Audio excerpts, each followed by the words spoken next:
Hi people, it's me again, Marino Raisenberg, obviously. In this video, I'm going to briefly discuss a couple of items really quick. First up is the phenomenon of the will-o-wisp or will-o'-the-wisp. Generally speaking, most people that are familiar with this, and if you aren't,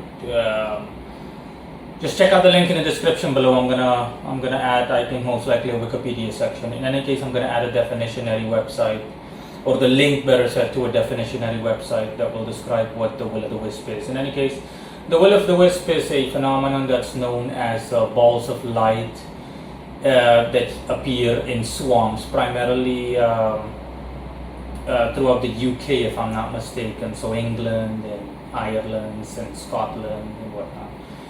Both Irelands, I know, as far as I know, and then Wales most likely as well. In any case, I don't know if it's also present in the US and Canada and other places, but it's primarily known for being prevalent, I think, primarily in the UK. Bear in mind, I think, I'm not entirely sure about that. In any case, regarding the will-o'-the-wisp, the will-o'-the-wisp is a universal phenomenon. Okay.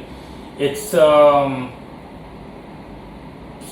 mean, the logical explanation behind this scientifically is that these are balls of gas that come from the soil or that nature produces in some way, shape, or form, and yeah, that's it.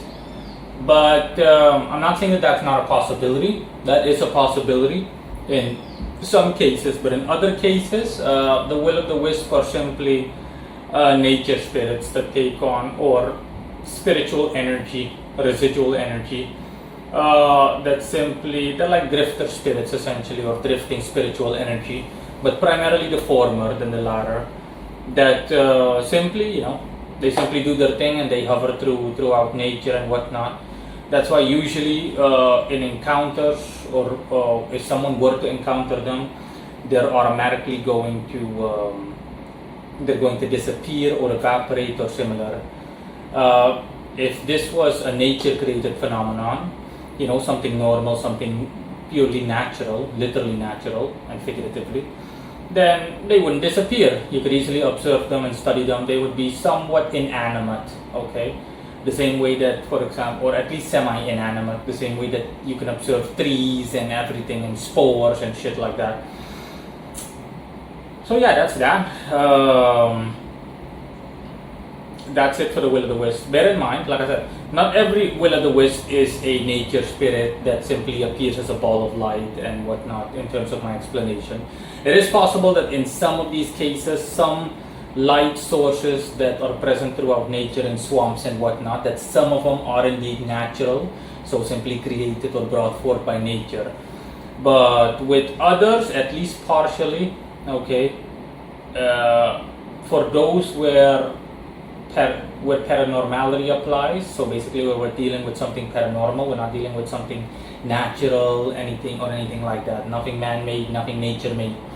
Okay, with something of a spiritual nature, that's essentially what it is. Okay, so from an occult perspective and or point of view, the will-o'-the-wisp are simply nature spirits or drifter nature spirits that simply do their thing and drift around. Okay.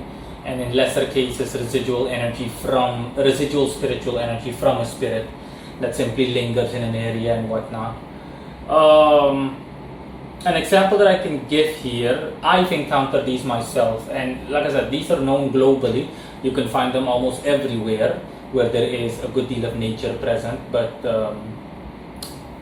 you can find them almost everywhere where there is a good deal of nature present, but the thing is that the thing is that I can tell for sure if that's literally the case. If not, then at least in most places in the world where there is nature present, you'll find them.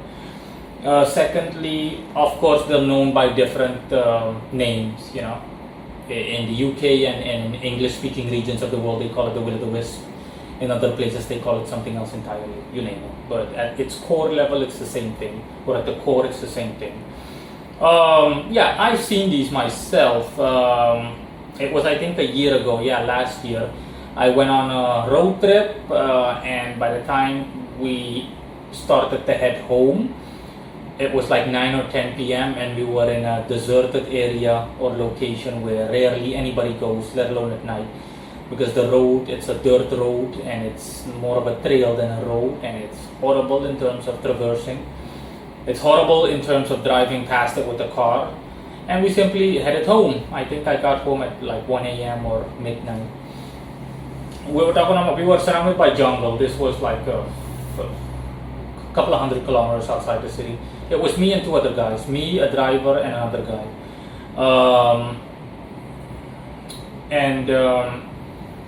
I knew that we were going to come across stuff because, I'm an occultist, so for me this is nothing. I'm like, okay, it's nighttime, we're surrounded by nature, no one sets foot here, barely anyone ever sets foot here. You're going to see some action sooner or later. And I told the two other guys, and indeed, we did see a couple of spirits and whatnot, and in terms of the will o' the wisp phenomenon, I saw a couple of balls of red light in the jungle, specifically moving throughout the trees and whatnot. We're talking about specks of light, okay? Almost the same kind of lights that fireflies give off, but obviously they're not fireflies, because fireflies produce a stable, consistent kind of, they give off a specific kind of lighting, they emit a specific kind of light. There's a clear-cut pattern to it. And these balls were bigger and they simply moved erratically, so at random, and they also shined or shone in and out, so the level of light decreased and increased and vice versa at an intermittent pace, so completely randomized. And there were like maybe 5 or 6 of them, and I didn't say anything because usually when I see a spirit or something, I'm the only one that can see it because of my astral senses and whatnot. And usually the people that I'm with, they obviously don't have astral senses because they're run-of-the-mill, mundane kind of people. And but yeah, my driver also saw them. The other guy in the back was completely knocked out. He was tired and asleep, and I think for the most part asleep. He was completely out of it, or at least out of it for the most part. But my driver also saw it. I was completely quiet. I didn't say anything. I was like, hey. I completely whispered to him. You also see those thingies, right? Those orbs of red light. He was like, yeah, I see them. Without turning his face, he's like, yeah, I see them. I'm like, you see what I'm talking about? And yeah, after a while, they just simply disappeared. I think it's because we either came closer or similar. But point in case is that there is no rational explanation for it. For starters, we've ruled out fireflies.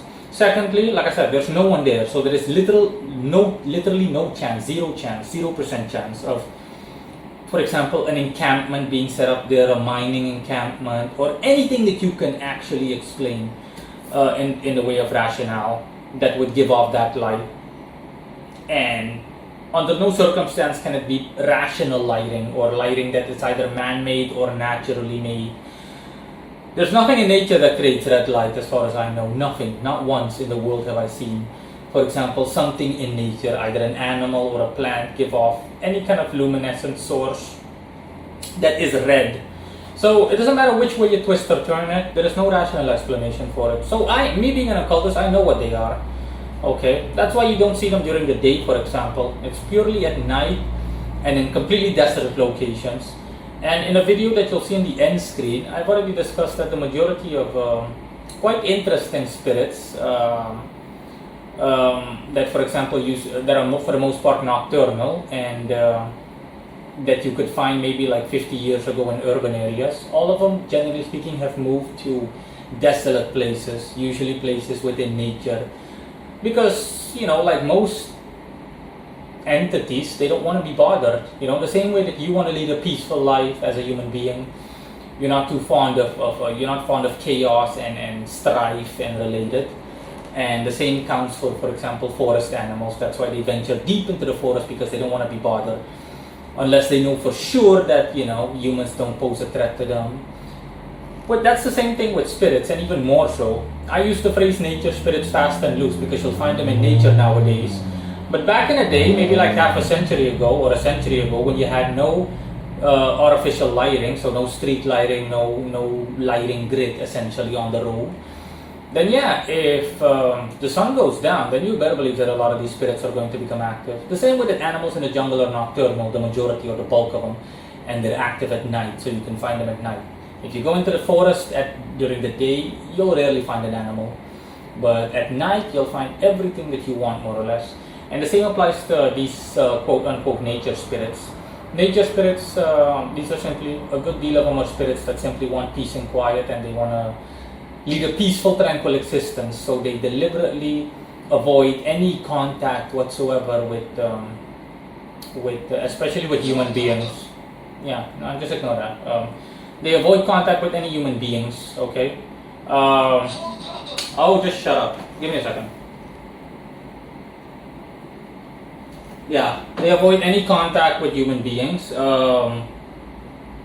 in general. In relation to animals, they're not too weary of animals because they're aware of the fact that animals possess a lesser consciousness compared to human beings.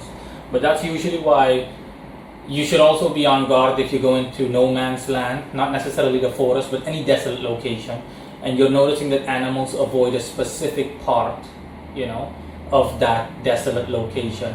As in, all the animals are to the right, basically, when facing the entire area, and no one goes to the left, and you know that something is up. Okay, because the animals also aren't stupid. They've learned, for example, a group of birds land somewhere and a bird drops dead or something, and they're like, oh shit. And they know what time it is because most animals in general have innate astral senses, so they can also see spirits up to a certain extent. And they have a higher degree of sensing danger, and that includes paranormal danger. So they just avoid that area. The same way that you would avoid an area that is filled with carbon monoxide or any kind of toxic gas. So yeah, that's it for the Will of the Wisp in any case. And there was something else that I was going to discuss as well. Oh yeah, now I remember. The whole concept of dogs barking when they see a spirit, to put it that way, which is true. I mean, most people have experienced that as well. I've experienced it several times throughout my life. This is quite normal, honestly. The thing is that when dogs, for example, and whatever, but this is in normal urban areas. If you, for example, at night time, late at night, you hear dogs barking, and you hear them barking in a non-regular way. Okay, usually it's just woof woof woof, bark bark bark, and that's it. But when dogs bark, and it's like they lose their minds, it's like they're being killed, or like they're being slaughtered en masse, then yeah, they're seeing a spirit, generally speaking. I've literally experienced this where, for example, a spirit walks throughout the neighborhood, it just haunts a neighborhood, and the dogs will literally bark gradually and in the insane manner as I described just now, and in such a way that you can literally measure what trajectory or what route that spirit is taking. So if a spirit walks down a road, you'll hear, and for example, the majority of people in that neighborhood, they own dogs on their yard and whatnot, you'll hear all of them almost lose their minds in a gradual fashion. Okay, so for example, if you live in a house that's like 2 blocks away, and you hear the dog barking, the insane dog barking, getting closer and closer, then that means that spirit is also coming closer and closer. I've seen this with my own eyes, I'm not gonna lie, and this was even back when I was the so-called average person. I had no astral senses whatsoever, and yet I could see something that I could not see with my bare naked eyes. Literally tried to hit a dog to the point where the dog literally just dodged the hit, basically. And I'm not kidding. It was like nighttime. I stood on my balcony, and this was when I was a kid, but I still remember it. And I saw a dog crying and screaming his head off and then growling. And then I clearly saw something. I clearly heard the hit, the same way that if you wanted to hit something with a belt, the same swooshing sound, and it hit the ground. And I saw the dog dodge it, literally dodge it, like sidestep, okay, in an aggressive way. And I heard the thud hitting the ground. I know what's happening. I'm fully aware of it. The only problem is that I can't see that spirit with my bare eyes. But I know what's going on. So yeah, that's in any case the explanation for when you hear dogs barking in an unusual way. If you hear them losing their minds and they just don't stop barking, and they start crying and howling. It's like a mixture of barking and howling combined. That's what it means in general. Okay, any dog or any canine that sees a spirit or sees any kind of malevolent entity will do so. Usually not the case with benevolent entities, purely the case with malevolent entities. And also when you see, for example, an animal staring at something that's clearly not there, like a dog staring at something, the dog isn't just staring off in the distance the way that human beings do, just swamp. No. The dog is intently staring at something, but there's nothing there. You look at what the dog is looking at, but there's nothing there. And the dog keeps staring at that thing. Yeah, you know what time it is then. So yeah, that's it in any case. Ciao guys, bye.